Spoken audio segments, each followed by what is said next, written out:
ये खबर पारुल यूनिवर्सिटी द्वारा प्रस्तुत की गई है। दोस्तों, गर्मियों की दोपहर में भारत के किसी भी शहर में घूमते वक्त एक बात तुरंत साफ हो जाती है कि असहनीय गर्मी सिर्फ ऊपर चमकते सूरज से नहीं आती, बल्कि वह डामर की सड़कों, सीमेंट की दीवारों और कंक्रीट की छतों से भी लगातार निकलती है। कंक्रीट के इस बढ़ते जंगल और इमारतों के कारण शहरों में दिन भर जमा हुई गर्मी सूरज डूबने के बाद भी कम नहीं होती, जिसे वैज्ञानिक भाषा में अर्बन हीट आइलैंड इफेक्ट कहा जाता है। दोस्तों, यह एक ऐसी अनदेखी और गंभीर घटना है जो जलवायु परिवर्तन के इस दौर में हमारे शहरों को उनके आसपास के ग्रामीण या हरे भरे इलाकों के मुकाबले कई डिग्री ज़्यादा गर्म और दमघोटू बना रही है। शहर की कांच वाली गगनचुंबी इमारतें, छायादार पेड़ों की भारी कमी और गाड़ियों एसी से निकलने वाली गर्मी इस समस्या की आग में घी डालने का काम कर रही है। आज हम बिल्कुल आसान भाषा में गहराई से समझेंगे कि हमारे आधुनिक शहर खुद को एक धधकती भट्ठी में क्यों बदल रहे हैं और इस जानलेवा होती शहरी गर्मी का सबसे सटीक समाधान क्या हो सकता है। तो जुड़े रहिएगा वीडियो के अंत तक। शहर बन गए हैं गर्मी की भट्ठी। दोस्तों, शहरों में गर्मी सिर्फ मौसम की वजह से नहीं बढ़ रही है। असली समस्या है कंक्रीट, डामर, स्टील और कांच। ये सारी चीज़ें दिन भर सूरज की गर्मी सोख लेती है और रात में उसे धीरे धीरे रिलीज करती है। नतीजा, शहर के आसपास के गांव में 5 से 6 डिग्री, कभी कभी 8 से 10 डिग्री ज़्यादा तापमान हो जाता है। इसे अर्बन हीट आइलैंड कहा जाता है। नेचर सिटीज़ में प्रकाशित 2024 की एक स्टडी में पाया गया कि अकेले शहरीकरण ने भारतीय शहरों में गर्मी को लगभग 60% तक बढ़ा दिया है। इसके अलावा तेज़ी से बढ़ रहे टीयर 2 शहरों में सबसे ज़्यादा बढ़ोतरी देखी जा रही है। कंक्रीट जंगल कितना खतरनाक। दोस्तों, हम इमारतें बनाते हैं, सड़कें चौड़ी करते हैं, ये सब मिलकर शहर की गर्मी को बढ़ा रहे हैं। शहरीकरण ने भारतीय शहरों में गर्मी को कई गुना बढ़ा दिया है। खासकर टीयर 2 शहरों में ये समस्या तेजी से बढ़ रही है। दिन में कंक्रीट और कांच सूरज की गर्मी सोख लेते हैं, हवा का रुख ठीक से नहीं होता तो गर्मी फंस जाती है।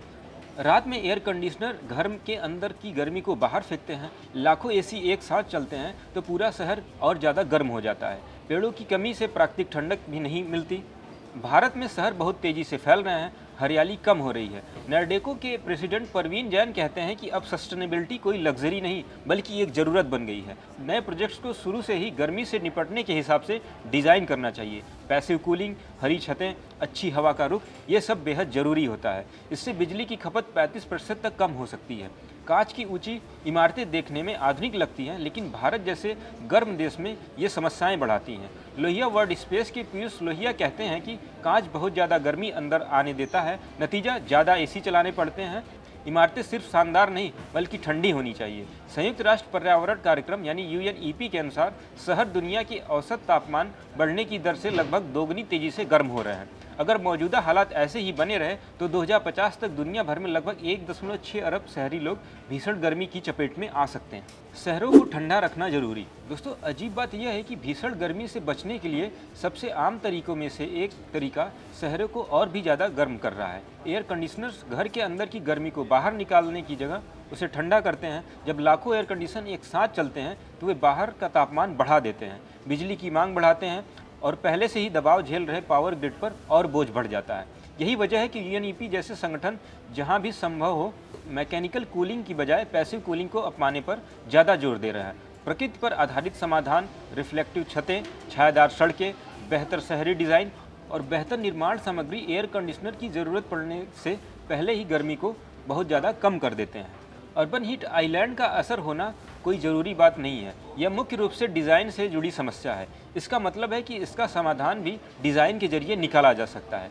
जिन शहरों में ज़्यादा पेड़ पौधे होते हैं वहाँ ज़्यादा ठंडक होती है। स्थानीय मौसम के हिसाब से डिज़ाइन की गई इमारतें कम ऊर्जा की खपत करती हैं। पानी सोखने वाली सड़कें बाढ़ को कम करती हैं और सतह के तापमान को भी घटाती हैं। सफ़ेद या रिफ्लेक्टिव छतें सूरज की रोशनी को सोखने की बजाय उसे वापस वातावरण में लौटा देती हैं। इनमें से कोई भी विचार भविष्य की कल्पना नहीं है, ज़्यादातर तो पहले से ही मौजूद हैं। चुनौती यह है कि भारत में शहरों के तेज़ी से फैलने और दशकों तक गर्मी बढ़ने की स्थिति बनने से पहले ही इन्हें बड़े पैमाने पर लागू किया जाए, क्योंकि अगली हीट वेव सिर्फ ग्लोबल क्लाइमेट चेंज से तय नहीं होगी बल्कि उन शहरों से भी होगी जिन्हें हम बसाएंगे। दोस्तों, ये तरीके न सिर्फ तापमान कम करते हैं बल्कि बाढ़ और प्रदूषण को भी नियंत्रित करते हैं। शहरों को ठंडा रखना कोई सपना नहीं, सही डिजाइन से इसे हासिल किया जा सकता है। स्थानीय मौसम को ध्यान में रखकर इमारतें बनानी चाहिए। पेड़ सिर्फ सजावट नहीं बल्कि शहर का जरूरी हिस्सा हैं। कंक्रीट गर्मी सोखता है, पेड़ उसे कम करते हैं। दोस्तों, शहरों में बढ़ती गर्मी सिर्फ मौसम की मार नहीं, ये हमारी गलत शहर नियोजन की कीमत है। अगर हम अभी से सही कदम उठाएंगे, ज़्यादा पेड़ लगाएंगे, हरी छतें बनाएंगे, स्मार्ट डिज़ाइन अपनाएंगे, तो आने वाली गर्मियाँ कम कष्टदायक हो सकती हैं। आपके शहर में गर्मी कैसे कम की जा सकती है, कमेंट करके आप ज़रूर बताएं। वीडियो पसंद आया तो लाइक करें, शेयर करें, चैनल को सब्सक्राइब करना ना भूलें। ऐसी और जानकारी के लिए देखते रहें दैनिक जागरण।